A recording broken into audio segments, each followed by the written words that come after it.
Hi, everyone. I'm Gary Brode from Deep Knowledge Investing. We work with hedge funds, registered investment advisors, family offices, and individuals like you to help you get better returns in the stock market.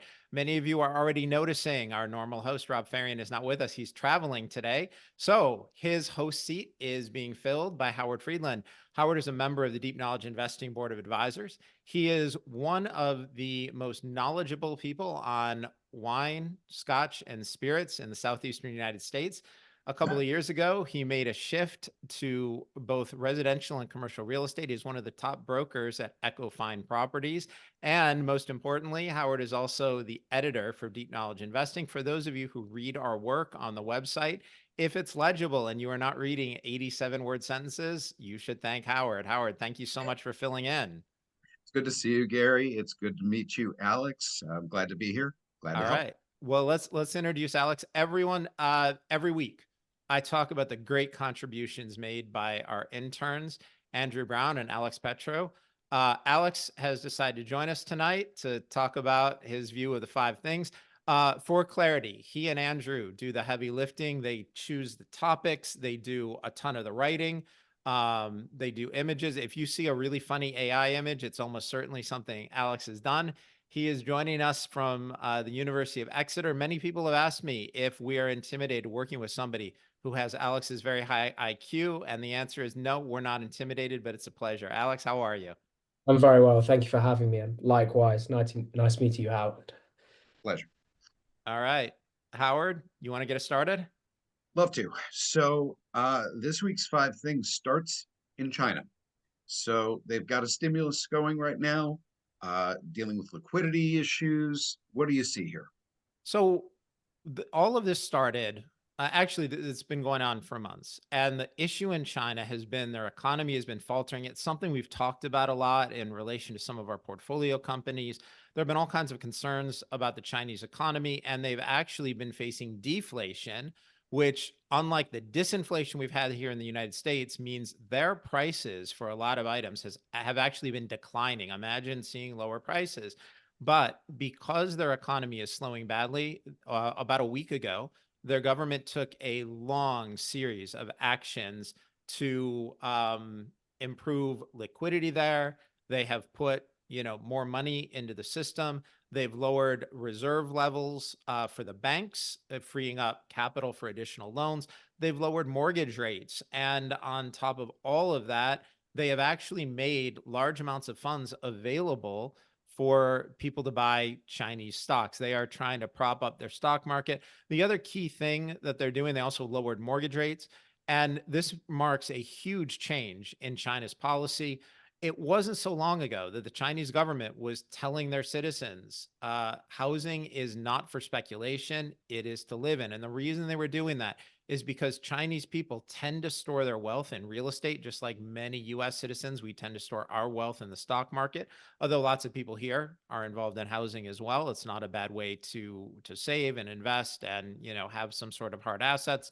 But in China, it's so closely tied to wealth that people have started to buy, 2 and 3 homes. It's the way they save money. And that has created, they've had a weird situation where they've had an excess of supply, but a shortage of finished properties. Prices have gone through the roof. So a lot of what they're doing is actually designed to lower the cost of housing and make it possible for more people to buy houses.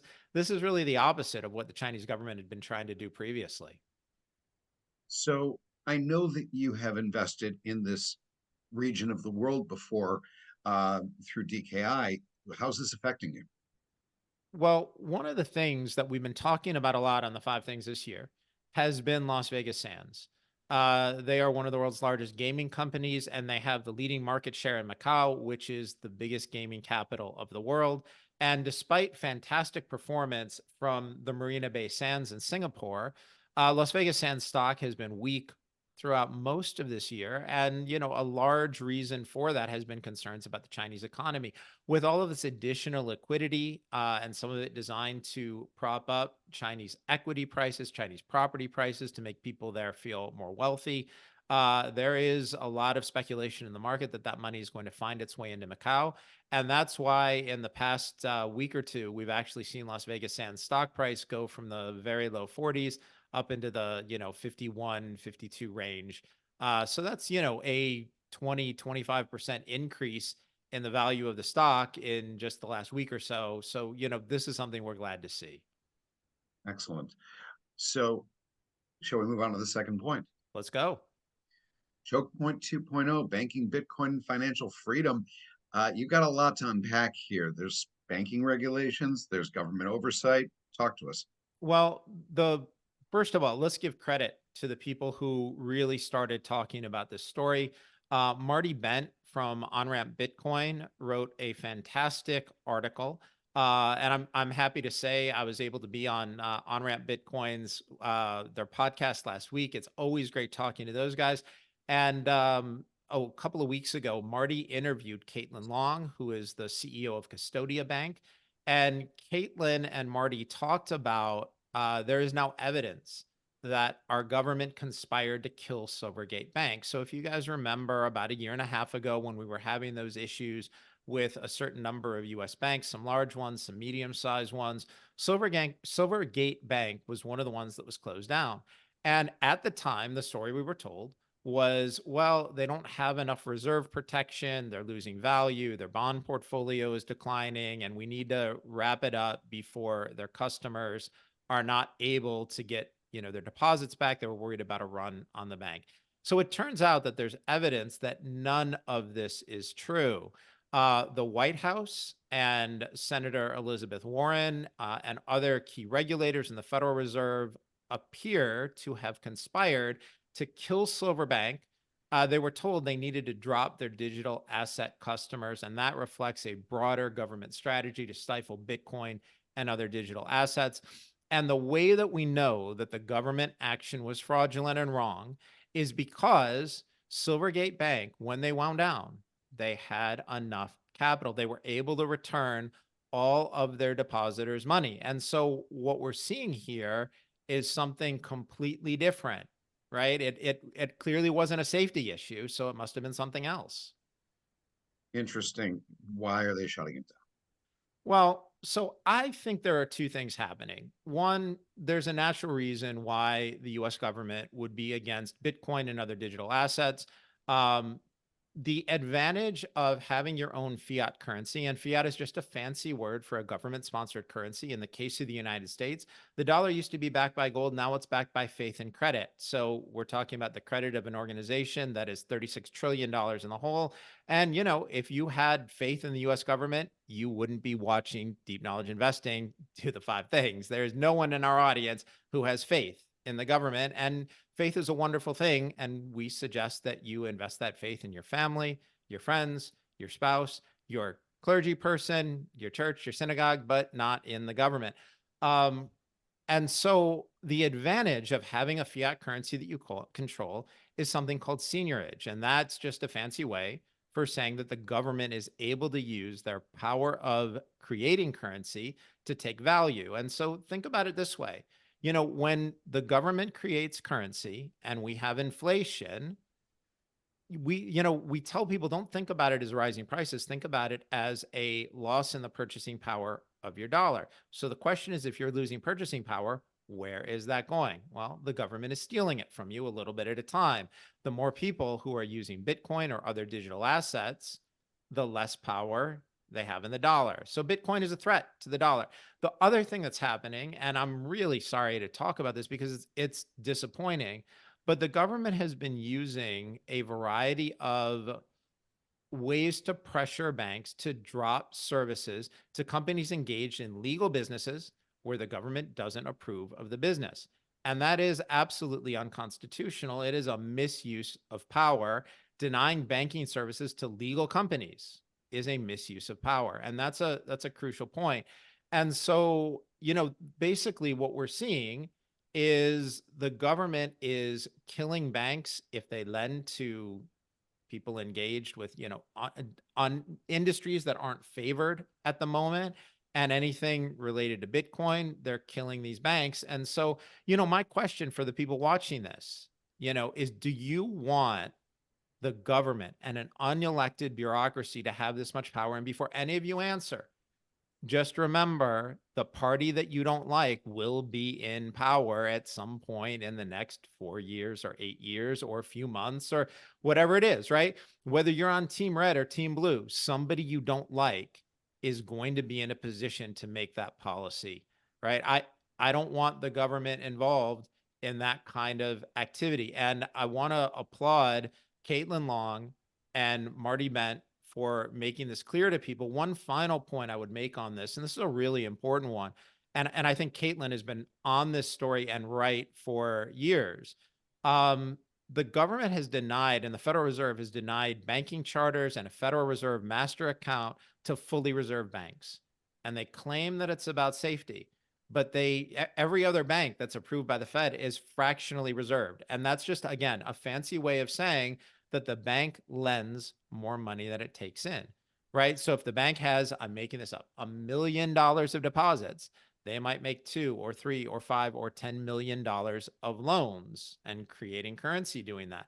So if all of the depositors went to the bank and lined up and wanted to get their money, the bank wouldn't have the money. They might have assets that they could call on, but this is how you end up with bank runs.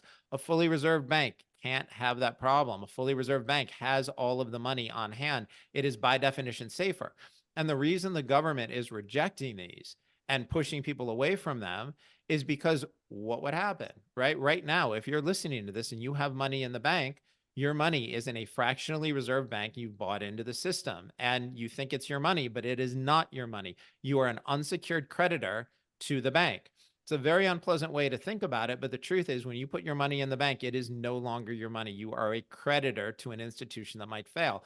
A fully reserved bank wouldn't fail. So why would the government reject that? Why would they not give them access to a Federal Reserve master account? The reason is because people would then choose, instead of to do business and deposit their money with a fractionally reserved bank, all of that money would go to the fully reserved banks. And who do you think controls the Federal Reserve? It is the very large fractionally reserved banks. This is political power masquerading as consumer safety. And it is the opposite of consumer safety. Again, Marty and Caitlin have been right on this. Howard, before you move us along, I want to go to Alex on this. I know Alex has done a ton of work, and as well as we fortunately, Alex interned for Alex. Why don't you tell people who you interned for before? Because this is somebody who, his work in this area has been phenomenal, and I've read a lot of it as well. Yeah, so when I started studying economics at university about a year or so ago, I started learning about fiat currencies, and I came across the author and kind of famous on FinTwit, as he'd like me to say, Peruvian Bull. And I read his book and I reached out to him, and we've been doing work together ever since, which has been amazing. And I've definitely learned a lot about fiat currencies, Bitcoin, and kind of how fractional reserve banking works. So I guess that's kind of my background and how this applies to this. I mean, I would kind of just echo your points, and I would kind of just hone in on two specific ones. I think the first one being kind of this double standard that's been set up, whereby kind of Caitlin Long has been kind of brushed aside, but recently we've seen, I think it was Bank of New York Mellon, that is now allowed to custody Bitcoin and other digital assets. Whereas she's almost, as I said, been brushed aside, and that may, as I say, seem like a double standard, unfair, but it's also kind of risky in what you were talking about with kind of fractional reserve banking. Now, fractional reserve banking is, well, it only really works under a fiat standard, obviously, because it would just be too risky to do it in a sound money standard. And when there is a bank run on the bank, the printer or the central bank can come in and bail out the banks. We saw that kind of thing happen in 2008. Now, how this kind of applies to this situation is Caitlin Long's bank actually had one-to-one custody, which, as you mentioned, when there was this kind of run, it was fine. Everything was fine because it was one-to-one. When you withdraw it's just a perfect ledger, -1 +1. With fractional reserve, especially with digital assets, almost specifically Bitcoin, which has the characteristic of, well, whether you want to characterize Bitcoin as a currency or an asset, it is deflationary. So if you were to fractionally reserve Bitcoin, not and if the government allowed BNY to fractionally reserve Bitcoin, it's not only unfair, it's also very, very risky because when they lend out 10 to 1, 100 to 1, or whatever it may be, if someone were to call or there was a call on that Bitcoin, or if there was a problem, there's no one there to bail them out because of its deflationary nature. And so this can create massive problems. I believe this is kind of what we saw with FTX.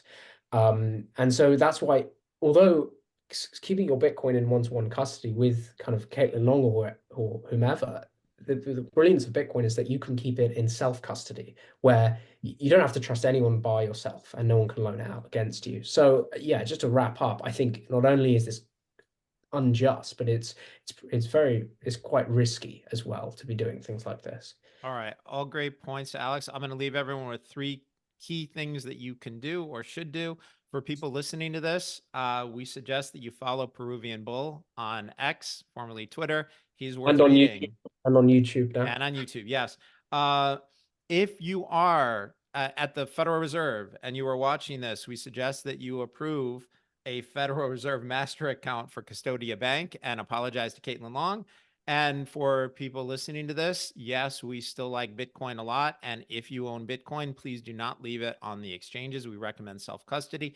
If you're having trouble with that, send us a note, put a note in the comments. Deep Knowledge Investing has published a self-custody guide that you can use. We get that it can be frightening to self-custody. And if you've never done it before, it can be intimidating. I assure you, we have made it very, very simple. And if you're willing to devote an hour to doing a little reading and following some instructions, it will work. You'll be able to do it. So we encourage everybody to self-custody. If they're your keys, they're your coins. You know, that really kind of rolls right into the next topic, which is gold and what's been happening since, the Federal Reserve did the rate cut. Can you enlighten us a little bit about that?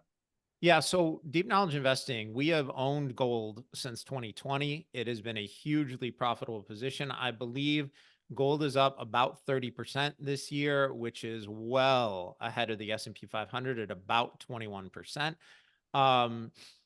And historically, gold tends to do well in a declining interest rate environment. There are a couple of reasons for that. One is gold has no yield, and that's fine. It's not supposed to. It's supposed to hold purchasing power. But when you compare it to owning dollars, and the benefit to owning dollars are high interest rates, you think, oh, well, maybe I'd rather own gold than the dollar, but if I can get paid enough to own the dollar, then, then you do that. There's some level, there's some price level or dividend yield that you would receive, not a dividend yield, a bond yield rather, where you would rather hold the dollar over gold. And as interest rates come down, that makes that relative yield, that advantage of gold, so the dollar over gold, it declines. And so that's the key point there. As those yields come down and you end up with more inflation, it causes people to say, hey, wait a minute, I'm not getting paid as much to hold dollars. And when this bond matures with more inflation, the value of what I receive at the end of the duration of this bond is not going to have the same kind of purchasing power. So people are making the choice to own gold. It's not a coincidence that right at the point that the Federal Reserve is pivoted to lowering rates, that gold is hitting all-time highs. So it does beg the question, though, basically you've got geopolitical concerns that may have an effect. I mean, what are the effects? So Howard, that's a great question. And one of the things that we want to do is talk about gold as it's for thousands of years, it's been considered a safe haven. Right now, the world's reserve currency is the dollar. And anytime there's conflict all over the world, people have flooded into the dollar. It is a little bit different this time because foreign countries are largely turning to gold right now. And so let's talk about what's going on. First of all, we have a huge amount of geopolitical conflict. The war between Russia and Ukraine is threatening to involve NATO. Putin has threatened to turn it into a nuclear war. It seems like it was the US Navy that may have cut the gas pipelines between Russia and Germany. I mean, there's a lot going on. There's also an active war going on in the Middle East right now, which has people worried about the cost of energy, among other things. This could turn into a wider regional conflict. And so all of these things happening make people more interested in gold. Now, one of the places where the United States has made an error, and we've talked about this at length, it was in the sanctions against Russia when Russia invaded Ukraine. And look, those sanctions were well-meaning, and we're not against, punishing Russia. The problem is what the United States did is seized Russian dollar reserves. And the reason that seemed like a good idea is they're saying, hey, we don't want to let them use the reserves to wage war. The problem is that didn't hit Russia, it hit dollar holders, it hit United States consumers. And the reason for that is the whole world saw this and they said, wait a minute, the US is willing to use the world's reserve currency to prevent access to the system and seize the assets of anyone who is not in lockstep with the demands of Washington, D.C. And you could say, well, hey, but we're the good guys. Why shouldn't people be in step with us? And the answer is because Washington, D.C. is a place where political party control changes every 2 or 4 or 6 years or 8 years. And so we don't have a coherent foreign policy. And that's all right. Our system was designed to be adversarial. It was designed to prevent any one idea or faction from gaining too much power. Okay, fine. But the problem here is because the US government doesn't have coherent policy, we end up with a situation where it's very hard for foreign countries to remain in compliance with what we'd like. They don't like the idea that the dollar is being used as a weapon. And so not only is Russia now opting out of the system, we have seen massive amounts of gold purchases by central banks in India and China. And it's really easy to say, okay, but who cares? Well, the answer is there are 8 billion people on the planet, and almost 3 billion of them live in those two countries. These are both high growth economies they're growing really quickly. They're industrializing. And so for them to say, we don't want to hold dollars, we want to start to hold gold, is a negative for the dollar. The dollar has been losing share as the world's reserve currency. There were a ton of articles I saw on that over the weekend. It's something we've talked about both last year and this year. And all of this means, gold demand is continuing to increase, despite the fact that Deep Knowledge Investing subscribers have huge gains in gold. It's been a huge profit producer for us. None of us are selling right now. We're all just holding. Gold is the kind of thing that you want to own long term. If you would have asked me 5, 6 years ago whether I would hold gold, I would have said, what, are you kidding me? No, never. But this is where we are, both in geopolitics and fiat currency. And so, it's important as conditions change for you to change your opinion. That's what we did about 4 years ago. Let's pull a pivot a la Ross and say we're going to change completely to a different sector. Open AI going public. What's going on here? This is, ChatGPT, AI has been at the pinnacle of everybody's interest this year. You see people changing the way that they look online. You see stories being written. You see students getting thrown out of school because they are not using it properly. Talk about how and why they want to go public and if it's going to be successful. All right. So for people who haven't followed this that closely, OpenAI is the nonprofit organization that owns ChatGPT.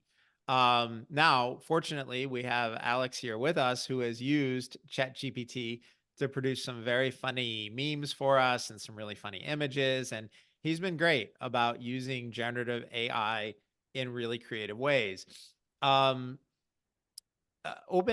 was founded in 2015 by people like Sam Altman, Elon Musk, and Peter Thiel. And the idea was they were setting it up as a nonprofit aimed at benefiting all of humanity. But now we have a situation where, Facebook has their own AI, Google has their own AI, Apple is working on their own. So it's become a competitive AI environment, and nobody's really sure which LLM, large language model, and which generative AI model is going to take the leading market share. Are we going to end up with one, crucial competitor, or are there going to be 3 or 4 or 5 of them fighting it out? We're not really sure, but within the last week, the company has announced plans to fully transition into a for-profit entity, potentially going public. Sam Altman would potentially receive 7% ownership. And, the company could adopt a very complicated corporate structure. So it kind of, again, goes back to, if we had our druthers, do we want this going public? So There's I a lot to actually, unpack there. yeah, there is. And you know what? It's a really complicated thing. I like the idea for two reasons. One is there is a perception, and I disagree with this perception, but there's, in my opinion, an incorrect perception that nonprofits are just, for the good of humanity and they don't have a particular point of view. And for-profit companies, they're trying to make money and they're evil. And I don't think that's accurate. There are plenty of nonprofits who are trying to do horrible things. There are terrorist organizations that are supported by nonprofits. No, I'm not saying all nonprofits are like this. I'm just saying being a nonprofit is not proof of any kind of moral virtue. And at least with public companies, they have to please shareholders. And the only way you can please shareholders is by pleasing your customers, right? Delivering a great product at a good price or something along those lines. The second reason I like it is because as corporate regulatory restrictions and SEC restrictions have gotten more and more difficult and more onerous, fewer companies have gone public. And it is more appealing because of the costs of remaining public for a lot of these companies to go private.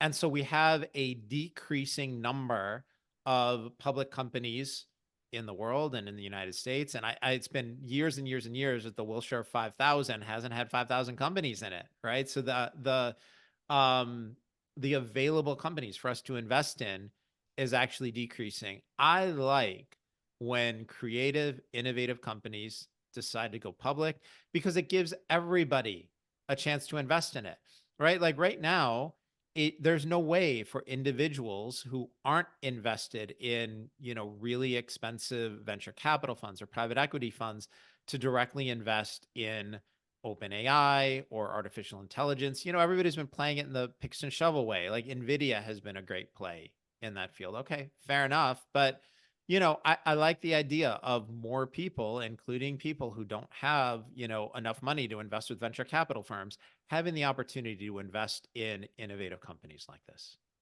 Well, so long as we have ChatGPT write the prospectus, I think we can make sure that it works. I've seen some hysterical. I saw somebody's eulogy written by ChatGPT, and I realized that it is an ever-evolving technology. But let's just leave it like this: the family was not pleased. So, um, So somebody plagiarized grandma's eulogy. pretty much. That is not And respectful. oh, it was a dumpster fire. But yeah, nonetheless, it's a great topic, and this is only going to get bigger. This is not going away, and we've unleashed some really interesting technology and power out there right now. So, the last topic today deals with something that former President Trump brought up as a topic by which he's running on, which is a 10% credit card cap proposal. And that has a lot of different edges to it. Can you please open that up to us? Sure. So Howard, as you above all people know, at Deep Knowledge Investing, we have very firm opinions on policy. We don't comment on politics. And I make sure of that usually. You do. You're great about that. So, a couple of weeks ago, we were very critical of Team Blue for their plan to control and limit food prices. And what we said is if you try to impose price controls on food, you will not end up with people getting lower grocery bills. You will end up with food shortages. Now, for those of you on Team Red, we are about to criticize them for the exact same reason. So let's talk about why President Trump's 10% credit card cap rate proposal is a bad idea. First, let's talk about why it sounds like a good thing, right? Credit card interest rates are very, very high, frequently above 20%. And so if you are running if you have a credit card bill and, you're running a balance there, at the end of the month, your credit card company is going to charge you a lot for interest, a very high price. And it's punitive. And so, when President Trump says, I'm going to prevent them from charging more, people like that. They like to hear, wait, my bills will go down. Just like Team Blue a couple weeks ago was saying, hey, you don't like paying high grocery bills? Don't worry. We'll take care of that for you. And like, no, that leads to shortages. Well, just like Team Blue's bad policy by limiting food prices will lead to food shortages, guess what?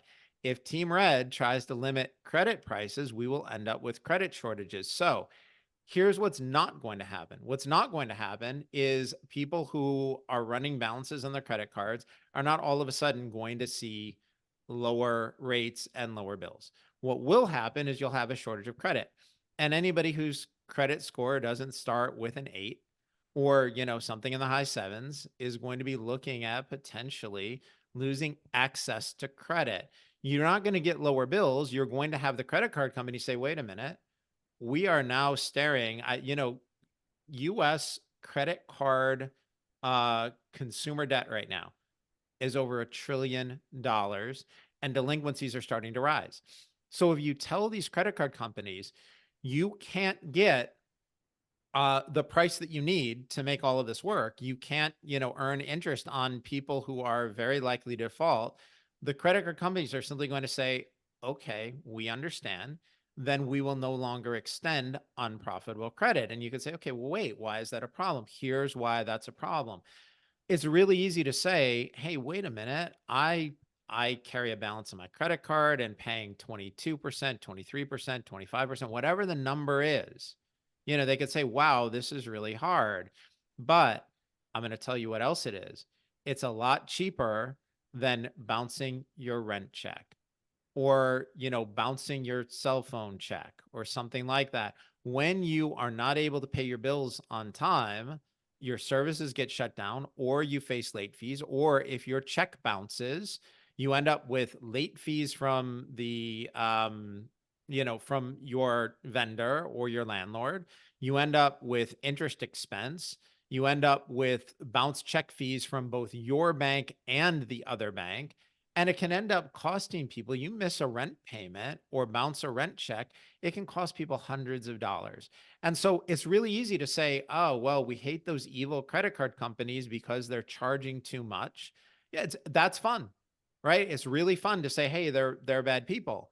But the truth is, people are taking advantage of that because it's cheaper than bouncing their rent check or their car payment, right? And this is cheaper. And by the way, if your car gets repossessed because you don't make those payments on time and you can't get to work, you have financial problems bigger than a 20% interest rate. So the key point here is whenever the government tries to limit the price of something, you don't end up with lower prices, you end up with shortages.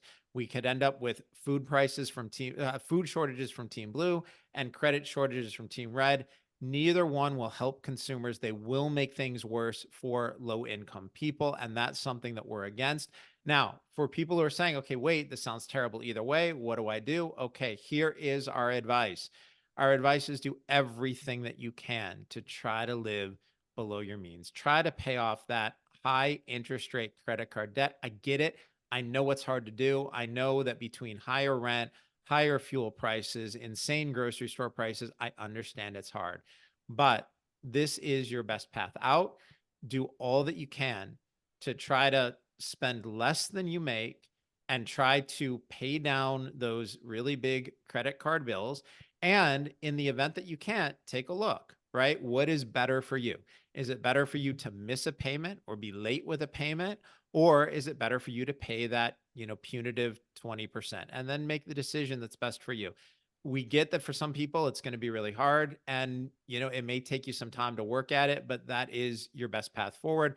But I assure every one of you who is suffering through financial distress right now, more government regulation will make your lives worse, not better. And that's, this is just, we're trying to do every week a little basic financial education for people. And, Howard, listen, you deal with people who are buying residential property, commercial property, people making maybe some of the biggest financial decisions of their lives.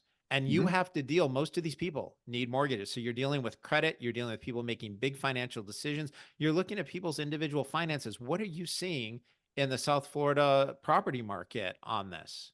So I focus most of my time on commercial. And what I'm finding is that lending institutions are exceptionally careful about who they're doing business with. We went from last year where there was very little paper available to first-time investors because the banks really didn't want to take a risk on it, to now you've got a swing of 5% at any given point for requirements, depending on whether or not you qualify at certain levels. So there's, they're lending, but they're being very, very careful about who they work with and the parameters by which they stay. So I think that the banks, they remember 2008 all too well.